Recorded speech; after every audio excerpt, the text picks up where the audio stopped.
Hello friends, this is Sandeep and welcome to investors. आज हम बात करने वाले हैं इम्पॉर्टेंस ऑफ डाइवर्सिफिकेशन की, कि डाइवर्सिफिकेशन क्या होता है और ये क्यों इम्पॉर्टेंट होता है एक पोर्टफोलियो में अप्लाई करने के लिए या फिर एक इन्वेस्टमेंट जर्नी में अप्लाई करने के लिए।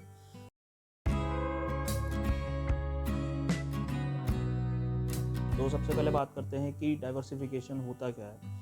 तो डाइवर्सिफिकेशन होता है कि हम अपना जो पोर्टफोलियो से अलग अलग इंडस्ट्री में या अलग अलग सेक्टर्स में अलग अलग कंपनीज़ में इन्वेस्ट करके डाइवर्सिफाई करते हैं, ताकि हमारा जो कॉर्पस है वो एक ही जगह ना लगे।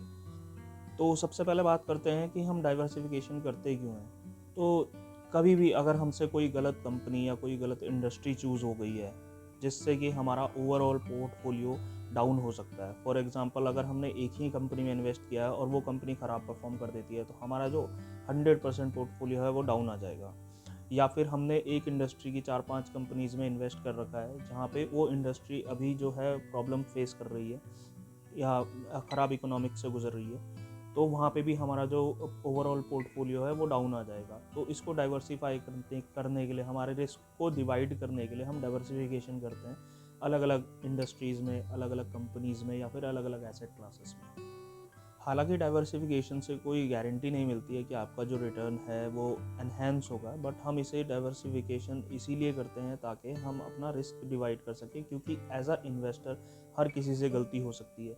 चाहे वो नया इन्वेस्टर हो, चाहे वो एक बहुत ही एक्सपीरियंस इन्वेस्टर हो, बट कभी कभी किसी ना किसी कंपनी में इन्वेस्ट करते हुए कि कहीं ना कहीं कुछ गलती होने के चांसेस हमेशा रहते हैं, ये ह्यूमन एरर होते हैं। तो इसीलिए हम इस प्रोसेस को करते हैं ताकि हम उस चीज़ को कम कर सकें।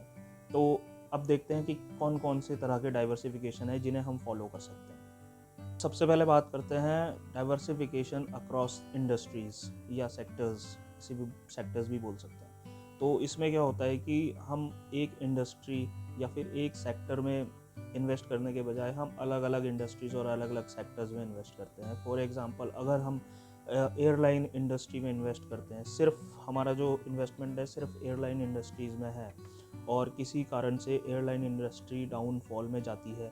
फॉर एग्ज़ाम्पल, जैसे अभी कोविड आ गया था, तो 2 साल के लिए पूरा ट्रैवल बंद था, लोगों ने बाहर जाना छोड़ रखा था, लॉकडाउन इम्पोज था ऑलरेडी। तो उससे क्या हुआ कि एयरलाइन इंडस्ट्री बहुत ज़्यादा डाउन चली गई, क्योंकि वो उनका ऑपरेशन पूरी तरह से बंद था। तो यहाँ पे उस टाइम पे अगर हमने सिर्फ उसी इंडस्ट्री में इन्वेस्ट किया होता, तो हमारा 100% पोर्टफोलियो डाउन होता, जो कि रिकवरी के लिए आने वाले 3-4 साल तक हमें वेट करना पड़ता। ठीक है। उसके अलावा कुछ ऐसे फैक्टर्स भी हो सकते हैं, जैसे कि एयरलाइन इंडस्ट्री में स्ट्राइक हो जाना, ठीक है, फ्यूल प्राइसेस का बहुत ज़्यादा बढ़ जाना, या फिर कुछ छोटे मोटे इकोनॉमिक इंडिकेटर्स, उसकी वजह से भी इसमें जो इम्पैक्ट आता है, तो हमारा पोर्टफोलियो डाउन होता है। तो यहाँ पे क्या कर सकते हैं हम अपने रिस्क को डाइवर्सिफाई करने के लिए एयरलाइंस के अलावा कुछ अल्टरनेट जो ट्रांसपोर्टेशन या फिर ट्रैवल के ऑप्शंस हैं वहाँ पे इन्वेस्ट कर सकते हैं। फॉर एग्जांपल, अगर एयरलाइंस डाउन होती है तो हमें कुछ स्टॉक रेलवे के भी रख सकते हैं, क्योंकि लोग अल्टरनेटिव ढूंढेंगे कि हमें ट्रैवल किस तरह से करना है। नेक्स्ट आता है डाइवर्सिफिकेशन अक्रॉस कंपनीज। इसमें हम ये कर सकते हैं कि एक ही सेक्टर में अगर हम इन्वेस्ट कर रहे हैं, तो एक कंपनी के बजाय हम उसमें 2 या 3 कंपनीज में इन्वेस्ट कर सकते हैं। फॉर एग्जांपल, अगर किसी एक सेक्टर की हमने सिर्फ एक ही कंपनी में इन्वेस्ट किया है, और अगर वहाँ पे कुछ ऐसी चीज़ें होती हैं जैसे कि किसी टॉप मैनेजमेंट का रिज़ाइन कर देना, ठीक है, जो जिनकी वजह से कंपनी बहुत अच्छी चल रही थी, या फिर उस कंपनी में किसी तरह का स्कैम हो जाना, मैनेजमेंट का किसी स्कैम में इन्वॉल्व हो जाना, तो वहाँ पे क्या होता है, उस कंपनी में हमारा जितना भी इन्वेस्टमेंट है वो बहुत बुरी तरीके से नीचे जाएगा। तो यहाँ पे हम अक्रॉस द कंपनीज भी डाइवर्सिफिकेशन कर सकते हैं। फॉर एग्जाम्पल, FMCG में हम 2 अलग अलग कंपनीज में इन्वेस्ट कर सकते हैं, जिससे कि अगर एक कंपनी में कोई टेम्परेरी इशू भी होता है या फिर कुछ ऐसा इशू भी होता है जिसकी वजह से हमें लॉस हो सकता है, तो हमारा दूसरी कंपनी में इन्वेस्टमेंट जो है वो स्टेबल रह सके। तो यहाँ पे हम एक इंडस्ट्री में अलग अलग कंपनीज को टारगेट कर सकते हैं जिनके पास मोट है और जो बहुत अच्छी तरह से अपना जो सेल्स और रेवेन्यू है वो बढ़ा रही है। अभी तक हमने जो बात करी है वो करी है डाइवर्सिफिकेशन इन स्टॉक मार्केट। तो उसके अलावा हम अलग अलग एसेट क्लासेस में भी इन्वेस्ट कर सकते हैं। तो जो कि नेक्स्ट हमारा डाइवर्सिफिकेशन का तरीका है वो है diversification across different asset classes.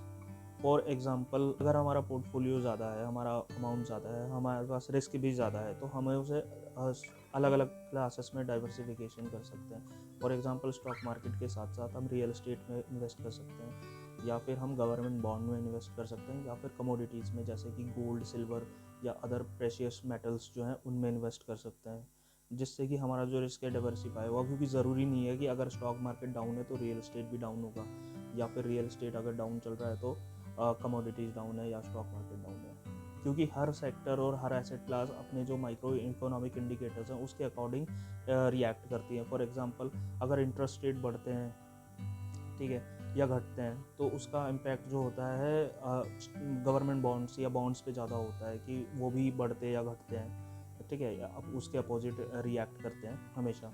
तो वहाँ पे भी हमें कुछ अपॉर्चुनिटीज़ मिलती है, तो हमें उसका भी फ़ायदा उठा सकते हैं, ठीक है। जैसे कि 50% हमने स्टॉक मार्केट में इन्वेस्ट कर दिया, 20% हमने रियल एस्टेट में इन्वेस्ट कर दिया, 20% हमने गोल्ड में कर दिया और 10% हमने बॉन्ड में कर दिया। तो इस तरीके से हम अलग अलग कंपनीज़ में, अलग अलग इंडस्ट्री में या फिर अलग अलग एसेट क्लास में इन्वेस्ट करके अपना जो अमाउंट है उसे डिवाइड कर सकते हैं अलग अलग, ताकि अगर एक जगह हमें लॉस हो रहा हो तो वो बाकी जगह को इम्पैक्ट ना करे, ठीक है, जिससे कि हमारा ओवरऑल पोर्टफोलियो जो है वो एवरेज आउट रहे, वो बहुत ज़्यादा नीचे ना गिरे।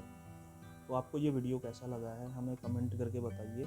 अगर अच्छा लगा है तो लाइक एंड सब्सक्राइब कर दीजिए ताकि आगे आने वाली वीडियोस आप तक पहुंच सके। ये वीडियो काफ़ी टाइम बाद आया था, तो हम इसके बाद आगे हर वीकली बेसिस पे वीडियोस लाएंगे अलग अलग टॉपिक्स पे, जिस पे कि हम अपना जो बेसिक्स है वो क्लियर कर सकें।